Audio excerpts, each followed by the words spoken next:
Welcome. সফল হতে গেলে ঠিক কোন জিনিসটা থাকাটা খুব বেশি জরুরি এবং সফল হওয়ার কি স্টেপ বাই স্টেপ প্রসিডিওর আছে, পুরো জিনিসটা নিয়ে আজকের এই আলোচনাটা হতে চলেছে। তাই তোমরা অবশ্যই আলোচনাটা শেষ অবধি দেখবে এবং আশা করি তোমরা এখান থেকে একটা দারুণ জিনিস পেতে চলেছো। তো চলো কথা না বাড়িয়ে শুরু করি। তো প্রথমেই আমরা একটা জিনিস বুঝে নিই খুব ভালো করে, যে সফলতা জিনিসটা আসলে কি। সফলতা কিন্তু সম্পূর্ণভাবে আমাদের একটা বলতে পারো ইনার ব্যাপার বা ভেতরের ব্যাপার। সফলতা কিন্তু বাহ্যিক ব্যাপার নয়। এবার হঠাৎ করে তোমরা বলবে, দাদা এটা তুমি কি বলছো? আমি তো ভাবি যে আমি যদি চাকরিটা পেয়ে যাই তাহলে আমি সফল হয়ে যাব, আমি যদি বিজনেসের টার্নওভারটা আমার এরকম জায়গায় এটা পৌঁছে নিতে পারি তাহলে আমি সফল হয়ে যাব। তাহলে তুমি যে বলছো সফলতা ভেতরের ব্যাপার, হ্যাঁ এক্স্যাক্টলি। এখানে তোমাদেরকে একটা বেসিক জিনিস বুঝতে হবে। বাইরে আমরা যে জিনিসটা পাচ্ছি, ধরো তুমি চাকরি পেয়ে গেলে, বা ধরো তোমার বিজনেসটা একটা জায়গায় দাঁড়িয়ে গেল, বা তুমি ধরো হায়ার স্টাডির জায়গাটা পেয়ে গেলে, এটাকে যেটা বলা হয়, এটাকে বলা হয় তোমার বাহ্যিক জগতে প্রাপ্তি। আর সফলতা জিনিসটা না প্রাপ্তির থেকে একটু আলাদা, বা বলা যেতে পারে যে প্রাপ্তির সাথে কিছু একটা যুক্ত হলে সফলতা হয়। ব্যাপারটা তোমাদেরকে একটু খুলে বলি। ধরো তোমরা দুজন বন্ধু রয়েছো যারা ক্যাম্পাসিং এ জবের জন্য ইন্টারভিউ দিয়েছো এবং দুজনেই মাসিক 30,000 টাকা বেতনের একটা করে চাকরি পেলে। এবার প্রথম জন ধরো তুমি, তোমার ফাইন্যান্সিয়াল ব্যাকগ্রাউন্ড, ফ্যামিলির ফাইন্যান্সিয়াল ব্যাকগ্রাউন্ড অত্যন্ত খারাপ, মানে কোনো রকমে তোমাদের ফ্যামিলি চলছে। তুমি যেই চাকরিটা পেয়েছো, এবার বলতে পারো যে একটুখানি তোমার ফ্যামিলিটা একটু ঠিকঠাক চলতে স্টার্ট করতে পারে। ওকে, তাহলে তুমি যে চাকরিটা পাওয়ার পর তোমার যে অনুভূতিটা হবে, আর যে আরেকটা বন্ধু যে হয়তো ধরো তার মা বাবার ফাইন্যান্সিয়াল অবস্থা খুব ভালো, হয়তো সে পকেট মানি পায় মাসে 30,000 টাকা তার মা বাবার থেকে, সে যখন 30,000 বেতনের চাকরিটা পাবে, তার কাছে কিন্তু ওই চাকরিটার স্বাদ বা মজা, বা বলতে পারো চাকরিটা পাওয়ার পর সফলতার যে একটা অনুভূতি, সেটা কিন্তু ঠিক তোমার মতন হবে না। তাহলে বুঝতে পারছো দুজনের ক্ষেত্রেই প্রাপ্তিটা এক, দুজনেই পড়েছো এক জায়গা থেকে, দুজনের প্রাপ্তিও এক, একই বেতনের চাকরি পেয়েছো, কিন্তু ভেবে দেখো সফলতার ফিলিংসটা সেটা কিন্তু তোমার মধ্যে একরকম, ওর মধ্যে একরকম। অর্থাৎ বুঝতেই পারছো যে শুধু প্রাপ্তি, বাহ্যিক জগতের প্রাপ্তি দিয়েই কিন্তু সফলতা আসে না, বা বলা বাহুল্য, এটা বলা উচিত এটা যে প্রাপ্তির সাথে কিছু একটা যুক্ত হলে তবেই সেটাকে বলা যায় যে সফলতা এলো।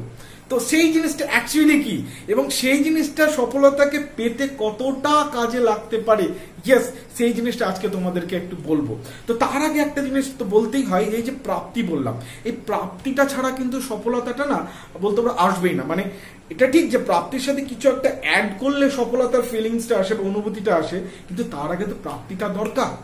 তাহলে চলো প্রথমে আমরা একটু জেনে নিই যে প্রাপ্তিটা কি। কেন কি ধরো তুমি চাকরি চাইছো, চাকরি পেলেই না তাহলে সফলতার প্রশ্নই উঠছে না। তাহলে আগে আমাদেরকে একটু জেনে নিতে হবে যে প্রাপ্তিটা কি, বা প্রাপ্তিটা কিভাবে পাওয়া যায়, স্টেপ বাই স্টেপ জেনে নেবো। ওকে, 3টে পয়েন্ট আমি এর আগেও অনেক কয়েকটা ভিডিওতে হয়তো বলেওছি তোমাদেরকে, যে 3টে পয়েন্ট ইজ ডিসাইড করে যে তুমি সফলতা পাবে কি না, বা 3টে পয়েন্ট ইজ ভেরি ইম্পর্টেন্ট সফল হওয়ার এই দৌড়ে, বা বেটার টু সে প্রাপ্তির দৌড়ে। কারণ সফলতাটা আমি একটু সরিয়ে রাখছি। প্রাপ্তির দৌড়ে জিততে গেলে 3টে পয়েন্ট বা 3টে জিনিসকে কিন্তু খুব খুব দারুণভাবে আমাদেরকে বুঝতে হবে এবং জানতে হবে এবং আমার কাছে থাকতে হবে। কি? প্রথমটা হচ্ছে তোমার লক্ষ্য, মানে তুমি কি পেতে চাইছো, that is the first point. Second thing হচ্ছে সেই অনুযায়ী তোমার কাছে কি রিসোর্স আছে, পয়েন্ট নাম্বার 2, সেই অনুযায়ী তোমার কাছে রিসোর্স আছে, তাহলে সেটা হচ্ছে পয়েন্ট নাম্বার 2। এবং পয়েন্ট নাম্বার 3, হয়তো তুমি যেটা চাইছো সেটা ঠিক আছে, তুমি ডিসাইড করে ফেলেছো, তারপর তোমার কাছে সেই লেভেলের রিসোর্সও আছে, কিন্তু তোমার দেখা গেলো পরিস্থিতি নেই, তাহলেও তুমি কিন্তু সেটা করতে পারবে না। তাই 3টে পয়েন্ট কিন্তু খুব জরুরি বাহ্যিক জগতে প্রাপ্তি পেতে গেলে, বা প্রাপ্তি পর্যন্ত পৌঁছতে গেলে। ওকে, ব্যাপারটা একটু আমি একটু উদাহরণ দিয়ে বলি, তাহলে ব্যাপারটা আরো খুব সুবিধা হবে। ধরো তুমি একজন নিউরোসার্জেন্ট হতে চাও ভবিষ্যতে, হ্যাঁ, এবার নিউরোসার্জেন্ট হতে চাও, তার মানে তুমি তোমার লক্ষ্য ফিক্স করে নিলে তুমি নিউরোসার্জেন্ট হতে চাও। এবার কি, এর জন্য তোমার অ্যাটলিস্ট একটা এমবিবিএস ডিগ্রি থাকতে হবে। তুমি ধরো এমবিবিএস কোনো জন্য পড়োইনি, তুমি পড়েছো হয়তো সাপোজ টু বি ইঞ্জিনিয়ারিং, বা ধরো তুমি ইতিহাসে অনার্স পড়েছো, যে তুমি যদি বলো যে আমি নিউরোসার্জন হবে, ইট ইজ ইম্পসিবল, এটা হতে পারে না। So you need at least an MBBS degree. তাহলে এই যে এমবিবিএস ডিগ্রিটা আছে, এটা হচ্ছে তোমার রিসোর্স, এটা তোমার কাছে আছে। তাহলে 2টো পয়েন্ট হলো, একটা নিউরোসার্জন হতে চাও, পয়েন্ট ফিক্স, তোমার কাছে রিসোর্স এমবিবিএস ডিগ্রি আছে, হ্যাঁ আছে। এবার হচ্ছে পরিস্থিতি। পরিস্থিতি মানে ধরো তোমার এরকম সময় যখন তুমি এমবিবিএস ডিগ্রি পেলে, দেখলো তোমার বাড়ির ফিনান্সিয়াল অবস্থা খুব খারাপ, তুমি যে পড়াশোনাটা করবে হায়ার স্টাডিজটা সেটা করাই যাচ্ছে না, তোমাকে ইমিডিয়েটলি ফিনান্সিয়াল সাপোর্ট নিয়ে তোমার ফ্যামিলির পাশে দাঁড়াতে হচ্ছে। ইন দ্যাট কেস তুমি কিন্তু নিউরোসার্জন হতে পারলে না। এটার জন্য দায়ী কি হলো? যে পয়েন্ট নাম্বার 3 অর্থাৎ পরিস্থিতি। অর্থাৎ আজকে তোমার যে পরিস্থিতি আছে সেই পরিস্থিতিটা হয়তো তোমার লক্ষ্যের দিকে এগোতে দিচ্ছে না। সো এই 3টে পয়েন্ট ইজ ভেরি এসেনশিয়াল। প্রথম কথা লক্ষ্য, তুমি লক্ষ্য প্রথমে ঠিক করো, তারপর দেখো যে সেই লক্ষ্যটা অ্যাচিভ করার জন্য তোমার কাছে রিসোর্স আছে কি। সেকেন্ড থিং থার্ড থিং হচ্ছে তো পরিস্থিতিটাও কিন্তু থাকতে হবে। আমি আর একটা ছোট্ট উদাহরণ দিয়ে বোঝাই, তাহলে একটু ক্লিয়ার হবে। ধরো তুমি কাশ্মীর দেখতে চাও বা কাশ্মীর ট্যুর করতে চাও, তোমার এটা তোমার ইচ্ছে, তাহলে সেটা হলো লক্ষ্য। এবার এই জন্য রিসোর্স কি দরকার? তোমার কাছে একটা টিকিট থাকতে হবে প্লেনের অথবা ট্রেনের, ঠিক আছে, অ্যান্ড হোটেল বুকিং থাকতে হবে। অ্যান্ড থার্ড থিং পরিস্থিতি মানে কি? ধরো তুমি কাশ্মীর ট্যুর করতে চাও, এবার তোমার বাড়িতে বাবা মা অসুস্থ হয়ে গেছে বা ফ্যামিলির কেউ অসুস্থ হয়ে গেছে, হ্যাঁ, বা তোমার ধরো তুমি ধরো স্টুডেন্ট আছে, তোমার সামনে ইন্টারনাল পরীক্ষা 2 দিন পরে, এগুলো ছেড়ে তুমি ট্যুর করতে যেতে, বা তুমি ধরো চাকরি করো, ছুটি নেই, ইমার্জেন্সি পিরিয়ড চলছে, তুমি ছেড়ে চলে যেতে পারো না। সো পরিস্থিতিটাও দরকার। সো এই 3টে পয়েন্ট যদি তোমার একদম বলো ঠিক অ্যালাইনমেন্টে থাকে, তাহলে 3টে পয়েন্টকে একটা সরল রেখাতে যদি যুক্ত করে দাও, এবং সেই সরল রেখাটার নাম হচ্ছে ইউর অ্যাকশন। অর্থাৎ তোমার মধ্যে যে কার্যক্ষমতা আছে বা তোমার যে অ্যাকশন আছে বা কর্ম আছে, এই কর্ম নামক এই সরল রেখাটা দিয়ে 3টে পয়েন্টকে সার্ট করে যদি যুক্ত করে দাও, তাহলে তুমি ডেফিনেটলি বলতে পারা যায় যে তুমি তোমার প্রাপ্তির দিকে অনেকাংশে এগিয়ে গেলে, বা তুমি বলতে পারো তুমি প্রাপ্তি কিন্তু পেতে পারোই। ওকে, তো প্রাপ্তির ব্যাপারটা পুরোপুরি আশা করি ক্লিয়ার হয়ে গেল। এবার এই প্রাপ্তির সাথে যদি আর একটা জিনিস, যে জিনিসটার কথা আমি বলছিলাম, সেটাকে কি বলে বলতো? সেটাকে বলে হচ্ছে ভালো লাগা। এই ভালো লাগাটা যদি তোমার প্রাপ্তির সাথে না জুড়ে, তাহলে কিন্তু তুমি সফলতা ব্যাপারটা অনুভব করতে পারবে না বা বলতে পারবে না যে আমি সফল হয়েছে। ঠিক যেভাবে ওই 30,000 টাকা তোমার পকেট মানি পাওয়া ছেলেটা 30,000 টাকা চাকরি পেয়ে ও ভাবে না যে আমি এটা সফল হয়েছি, বাট তোমার কাছে যার কাছে ফ্যামিলি চালানো দায়, সে 30,000 টাকা চাকরি পেয়ে ভাবছে ইয়েস আমি সফল হয়েছি। দ্যাট মিনস কি, মানে ওই যে জিনিসটা পেলে সেই জিনিসটার প্রতি যে ভালো লাগা, সেটা দুজন পার্সনের ক্ষেত্রে দুরকম। দ্যাট ইজ সেই জন্যই সফলতাটা কিন্তু আলাদা। এবার এই যে ভালো লাগা, এই ভালো লাগাটা না শুধু যে তোমার ওই যে লক্ষ্যের সাথে থাকলে হবে না। হ্যাঁ, লক্ষ্যের প্রতি আমাদের অনেকেরই ভালো লাগা থাকে, মানে আমরা অনেকেই চাই যে WBCS অফিসার হব, অনেকেই চাই আমার ওই পোস্টটা দারুণ লাগে, কিন্তু শুধু ওই ভালো লাগাটা থাকলেই কিন্তু হবে না। ভালো লাগাটা কিন্তু এই যে সরল রেখাটা বললাম না, যেটা অ্যাকশনের সরল রেখা, সেই থ্রু আউট অ্যাকশন সরল রেখাটা বা অ্যাকশনটাকেও কিন্তু ভালো লাগতে হবে। শুধু লক্ষ্যকে ভালো লাগলে হবে না, তোমার এই যে 3টে পয়েন্ট বললাম ইনক্লুডিং সরল রেখা, এই 3টেকেই কিন্তু ভালো লাগতে হবে। এই 3টে এবং সরল রেখাকে নিয়ে যদি 4টে জিনিস ধরি, এই 4টে জিনিসকেই কিন্তু তোমাকে ভালো লাগতে হবে। ওকে, তাহলে কিন্তু ব্যাপারটা হবে না। আমি তোমাকে আরেকটা ছোট্ট উদাহরণ দিয়ে বোঝাই, তাহলে আরেকটু ব্যাপারটা ক্লিয়ার হবে। ধরো তোমার একটা কোম্পানি আছে, সেই কোম্পানিতে ধরো তুমি ওনার, তোমার 2জন এমপ্লয়ি আছে, খুব তোমার কাছের এমপ্লয়ি, হ্যাঁ, এছাড়াও আরো বড় কোম্পানি তোমার, কিন্তু 2টো এমপ্লয়ি যে কিনা একদম তোমার ডিরেক্ট আন্ডারে কাজ করে। ওকে, এবার 2জন এমপ্লয়ির মধ্যে ধরো তোমার কম্পিউটার প্রোগ্রামিং এর একটা বিজনেস আছে। এবার প্রথম একজন এমপ্লয়ি, সে ধরো কম্পিউটার প্রোগ্রামিং এর উপর PhD করে ফেলেছে, মানে একাডেমিক নলেজের দিক থেকে যদি ট্যালি করো, হি ইজ এক্সপার্ট একাডেমিক নলেজের দিক থেকে। কিন্তু কি হয়তো তার কম্পিউটার প্রোগ্রামিং ভালো লাগে না, সে মানে কিছুতেই সে ইন্টারেস্ট পায় না। আমার একটা বন্ধুর কথা মনে পড়ছে, সে অ্যাকচুয়ালি ডাক্তার হতে চেয়েছিল, বাট তখন আমাদের সময় সিটও অনেক কম ছিল, তো অনেক একবার ট্রাই করে পরে আর কি হয়নি, ওই জাস্ট ডেন্টাল এগিয়ে চলে এসেছে। তো তার যেমন ইঞ্জিনিয়ারিং পড়তে একদম ভালো লাগতো না, হ্যাঁ, সে 206টা আড্ডির নাম গড়গড় করে বলে দিত, ঠিক আছে, বাট তার অ্যাকচুয়ালি ইঞ্জিনিয়ারিং পড়তে ভালো লাগতো না, সেই জন্য সে খুব একটা বেশি ইন্টারেস্ট পড়তো না, বুঝতে পেরেছো তো। আর আরেকজন যে এমপ্লয়ির কথা বললাম, সেই এমপ্লয়িটা ধরো সে মাস্টার ডিগ্রি করেছে ধরো প্রোগ্রামিং এর উপর, সাপোজ টু বি, হ্যাঁ, কিন্তু তার ওই যে প্রোগ্রামিংটা না করতে দারুণ লাগে, ও মানে পুরো ব্যাপারটাকে এনজয় করে। হয় না কারো প্রোগ্রামিং এর ব্যাপারে, তেমন না কেউ খুব দারুণ কম্পিউটার গেম খেলে, কারো একদম কম্পিউটার গেম একদম ভালো লাগে না।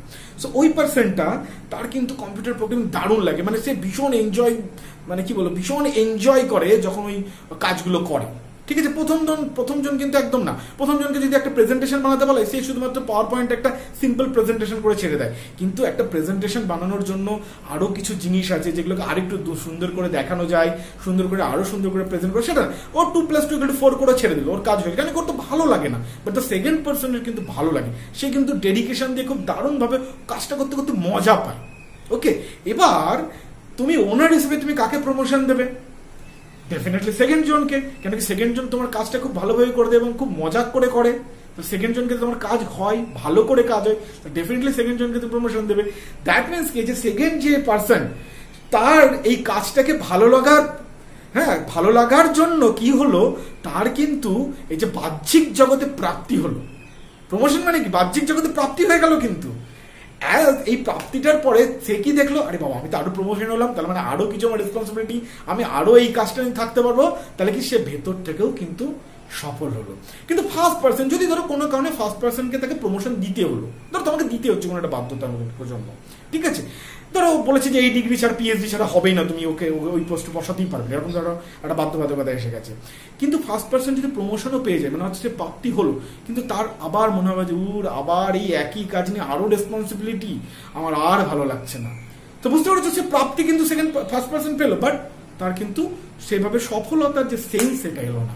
অর্থাৎ আমাদেরকে কিন্তু ভালো লাগা জিনিসটাকে কিন্তু মানে ভালো লাগাতে হবে, বা ভালো যদি না লাগে, এবং কোনটা, 3টে পয়েন্টকেই, লক্ষ্যকেও ভালো লাগতে হবে, রিসোর্সটা অর্জন করেছে নিশ্চয়ই তোমার ভালো লাগে, বা রিসোর্স রিগার্ডিংও ভালো লাগাতে হবে, অ্যান্ড থার্ড থিং, পরিস্থিতিটাও তোমার ভালো লাগার হতে হবে।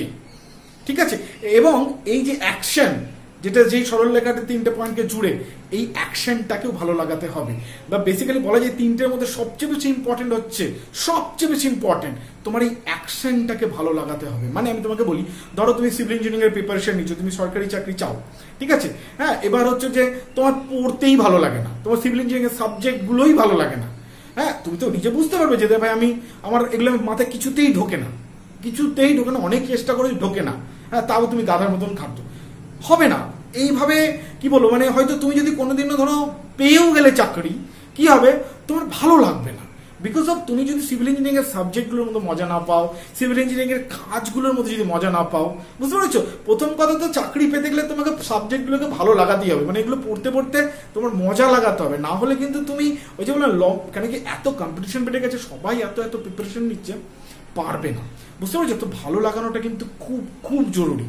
অ্যান্ড সেকেন্ড থিং, ধরো এরকম হলো যে শুধু তো চাকরি পেয়ে গেলেই হলো না, চাকরির পরেও লাইফটাও আছে। এবার দেখা গেলো তোমার চাকরির পরে যে সিভিল ইঞ্জিনিয়ারিং লাইফ, সেটাও তোমার ভালো লাগে না, তোমার কর্পোরেট জব খুব ভালো লাগে, হতেই পারে, বা তোমার বিজনেস করতে পারো নিজের, আমি সবসময় নিজের ইয়েতে থাকবো। তুমি সরকারি চাকরিগুলো তার অনেক সরকারি চাকরি, অ্যাসিস্ট্যান্ট ইঞ্জিনিয়ার চাকরি বা জুনিয়র ইঞ্জিনিয়ার চাকরি তুমি পেয়ে গেলে, সেখানেও অনেক অব্লিগেশন আছে, অনেক সমস্যা আছে, তোমার তাহলে ওই লাইফটা ভালোই লাগে না। ঠিক আছে, তুমি চাকরি পেয়ে গেলে তাও তুমি মনে হয় আমি গেলাম, আমার জীবনটাই ওদের শেষ হয়ে গেল, আমি কি করলাম। ঠিক আছে, তাই তো ডিসাইড ইউর লক্ষ্য বা জীবনে সফলতার লক্ষ্য এবং অ্যাকশন কি এভাবে চুজ করো যেটাকে তোমার এই অ্যাকশন পার্টটাকে কিন্তু ভালো লাগে। ঠিক আছে, তোমার বিসিএস অফিসার হতে ভালো লাগে, খুব ভালো কথা, ওই পাওয়ারটা ভালো লাগে, খুব ভালো কথা, কিন্তু বিসিএস অফিসার হিসেবে তোমার যে রেসপন্সিবিলিটি আসবে সেটা যদি ভালো না লাগে, তুমি রাতে ঘুমোচ্ছ, তোমার একটা কোথাও একটা তোমার এলাকার মধ্যে একটা গন্ডগোল ঘটে গেছে, তোমার রাত্রে 2টোর সময় ফোন আসছে, তোমাকে উঠে ইমিডিয়েটলি যেতে হবে, হ্যাঁ, তুমি ভাবছো যে বাইরে বৃষ্টি হচ্ছে, ঘুম পাচ্ছে, দূর এগুলো ভালো লাগে না আমার এগুলো, তাহলে কিন্তু তুমি ভালো বিসিএস অফিসার হতে পারবে না। হয়তো বিসিএস অফিসার হয়ে গেলে কিন্তু ভালো বিসিএস অফিসার হতে পারবে না, বা তোমার মধ্যে সফলতার সেন্সটাই আসবে না, বুঝতে পারছো?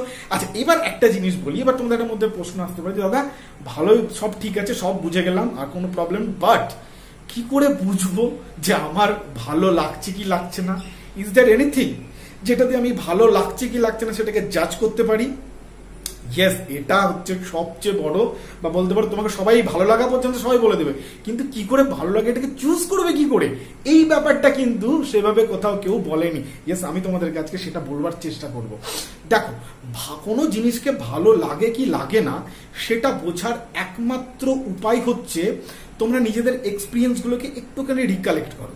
ধরো তোমাদের যাদের ক্রিকেট খেলতে ভালো লাগে, তোমরা মাঠে যাও, ঠিক আছে, ক্রিকেট খেলতে স্টার্ট করো। এবার কি, ধরো বিকেল 4টের সময় তুমি ক্রিকেট খেলতে স্টার্ট করলে, এবার তুমি কি খেলবো, এই বাবা 4:15 বাজলো, এতক্ষণে সবে মাত্র 15 মিনিট হলো, আবার 4:30, সবে আধ ঘন্টা হলো, কখন 6টা হবে? তোমাদের কি কখনো এরকম মনে হয়? ডেফিনেটলি না। যদি তোমাদের ক্রিকেট খেলতে ভালো লাগে, তুমি 4টের সময় খেলা তো শুরু করলে, কিন্তু কখন যে সন্ধ্যে 7টা হয়ে গেল তোমার খেয়ালই নেই। দ্যাট মিনস যে অ্যাকশন করতে করতে তুমি সময়ের জ্ঞান হারিয়ে ফেলবে, ভালো করে মাথায় ঢুকিয়ে নাও। এটা শুধুমাত্র তোমাদের এই স্টুডেন্ট লাইফ বা জব অ্যাসপিরেন্ট হিসেবে থাকা লাইফের জন্য না, এটা আমি সারা জীবনের জন্য বলছি। কোনো অ্যাকশন করতে করতে যদি তোমার সময় সম্পর্কে জ্ঞান হারিয়ে যায়, দ্যাট মিনস সেই অ্যাকশনটা তোমার ভালো লাগে করতে। অনেকের আছে গান করতে ভালো লাগে, গান করতে করতে সে সময় হারিয়ে ফেলেছে। তুমি আমার কথা যদি বিশ্বাস না করো, তুমি ধরো তোমার বন্ধু সার্কেলে যে আছে যে খুব দারুণ নাচ করে বা দারুণ গান করে, তুমি তাকে গিয়ে জিজ্ঞেস করো যে ভাই তোর সবচেয়ে বেস্ট নাচ কোনটা করেছিল, বা কোন দিন তুই দারুণ নাচ করেছিস, কোন দিন দারুণ গান করেছিস। সে বলবে দেখবে সেই দিন যেদিন আমি নাচ করতে করতে বা গান করতে করতে আমি ভুলেই গেছিলাম যে আমি গান করছি বা নাচ করছি, বা আমার সময় সম্পর্কে কোনো জ্ঞানই ছিল না। ওকে, তো ভালো লাগা হচ্ছে সেই জিনিসটা যখন তুমি নিজেকে হারিয়ে ফেলবে। এবার আর একটা জিনিস, আচ্ছা এরকম কি দাদা কখনো হয় না, ধরো আজকে আমি সিভিল ইঞ্জিনিয়ারিং সেভাবে পড়ছি কিন্তু আমার ভালো লাগছে না বিকজ আমি বুঝতে পারি না, ঠিক আছে, তাহলে কি আমি এরপর ভালো লাগা গ্রো করাতে পারি না? ইয়েস, এই জিনিসটা একটা ব্যাপার। দেখো, ভালো সেই জিনিসটা লাগে যে জিনিসটাকে তুমি বুঝতে পারো, যে জিনিসটাকে তুমি বাঁচতে পারো, ঠিক আছে। সেই জিনিস ধরো তুমি কোনো মিউজিক শেখোইনি, তাহলে তো মিউজিক ভালো লাগবে কি লাগবে তুমি বুঝবে কি? মানে মিউজিক করতে ভালো লাগবে, শুনতে হয়তো ভালো লাগতে পারে, আলাদা ব্যাপার। আমি করতে ভালো লাগবে কি লাগবে না বুঝবে কি করে? দ্যাট মিনস তোমাকে কিন্তু ওই জায়গাটা পৌঁছতে গেলে রিসোর্সটা কিন্তু দরকার আগে, মানে তোমাকে পড়াশোনাটাকে শিখতে হবে। এক্ষেত্রে আমি বলবো যারা ধরো ঠিকভাবে গ্র্যাজুয়েশনে পড়াশোনা করোনি, তারা প্রথমে এটা বোঝার জন্য যে তোমার সিভিল ইঞ্জিনিয়ারিং ভালো লাগে কি লাগে না, তোমার ধর আমার অনেকগুলো ক্লাস আছে যেটা তুমি 2-একটা ক্লাস দেখতে পারো, বা এখন ইউটিউবে অনেক ভালো ভালো কি বলবো যারা পড়ায় তাদের ক্লাসেস রয়েছে, তুমি সেই ক্লাসগুলো দেখো যে সেগুলোতে তুমি বুঝতে পারছো কিনা, সেগুলোর প্রতি তোমার ইন্টারেস্ট জন্মাচ্ছে কিনা, তুমি তারপর সেইগুলোকে শিখে যখন কোয়েশ্চেন খুলছো দেখছো করতে পারছো কিনা, তুমি নিজেই বুঝে যাবে যে তোমার সময়ের জ্ঞান হারিয়ে যাচ্ছে কিনা ওগুলো করতে করতে। যদি তুমি এটা বুঝে যাও তাহলে দেখছো যে যদি এটা তোমার চলে আসছে, তুমি বুঝতে পারছো, তুমি ধরতে পারছো, তোমার সেগুলো তো মজা লাগছে এবং সেগুলো করতে করতে তোমার সময়ের জ্ঞান থাকছে না, দ্যাট মিনস তোমার ভালো লাগতে শুরু করেছে। সো সফল হতে গেলে প্রাপ্তির সাথে সাথে এই ভালো লাগাটাকেও কিন্তু জুড়তে হবে, আর ভালো লাগাতে গেলে কিন্তু তোমাকে সেই অ্যাকশনটা করতে করতে হারিয়ে যেতে হবে। অ্যান্ড আই থিঙ্ক এই পুরো ব্যাপারটা তোমাদেরকে খুব সুন্দরভাবে এবং স্টেপ বাই স্টেপ বুঝিয়ে দিতে পারলাম। আজকের পর থেকে যে কোনো জীবনের ব্যাপারের ক্ষেত্রে তোমরা একটা অ্যাপ্লাই করে দেখতে পারো, ওকে, যে ইজ ইট কারেক্ট, এটা কাজ করছে কি করছে না। আশা করি এটা কাজ করবে। অন্তত আমি এভাবে ডিসিশন নিই, আমি এভাবে বুঝতে চেষ্টা করি, অ্যান্ড আমার ক্ষেত্রে তো ভীষণভাবে এটা কাজ করে। ওকে, তাহলে চলো আজকের ভিডিওটা এখানেই রাখা যাক। অনেক কথা বলে ফেললাম, কিন্তু তোমাদের খুব কাজের জন্য বললাম। আমি মাঝে মধ্যে চেষ্টা করি উইকেন্ডে একটা করে ভিডিও এ ধরনের দেওয়ার, যে তোমাদের মোরালিও তোমাদেরকে আমি সাপোর্ট করতে পারি। কেন কি শুধু পড়াশোনার সাথে সাথে নয়, কেন কি চাকরির পরীক্ষার নিতে গিয়ে আমরা হারিয়ে ফেলি, ডিপ্রেসড হয়ে যাই, বুঝতে পারি না। এগুলোর জন্য এই ধরনের কথাগুলো কিন্তু দরকার। আমি চেষ্টা করবো তোমাদেরকে এইভাবেও তোমাদের একজন সিনিয়র দাদা হিসেবে পাশে থাকবার। তো চলো আবার খুব তাড়াতাড়ি একটা ক্লাস ভিডিও নিয়ে তোমাদের সাথে খুব তাড়াতাড়ি দেখা হচ্ছে। তোমরা যারা নতুন আছো তারা অবশ্যই আমার চ্যানেলটাকে সাবস্ক্রাইব করবে। এখানে সিভিল ইঞ্জিনিয়ারিং এর ক্লাসেস ভিডিও পাওয়া যায়, এবং আমি উইকেন্ডে একটা করে এরকম মোরাল সাপোর্ট দেওয়া বা তোমাদের পাশে থাকার মতন এই ধরনের কথা নিয়ে কিছু ভিডিও করি। তো তোমাদের যদি ভালো লেগে থাকে তাহলে অবশ্যই আমার চ্যানেলটাকে সাবস্ক্রাইব করবে, ভিডিওগুলোকে বন্ধুদের সাথে, জুনিয়রদের সাথে, সিনিয়রদের সাথে শেয়ার করবে যাদের দরকার তাদের কাছে। আর এইটুকুই, চলো আবার নেক্সট ভিডিওতে তোমাদের সাথে দেখা হচ্ছে। ততক্ষণের জন্য বাই।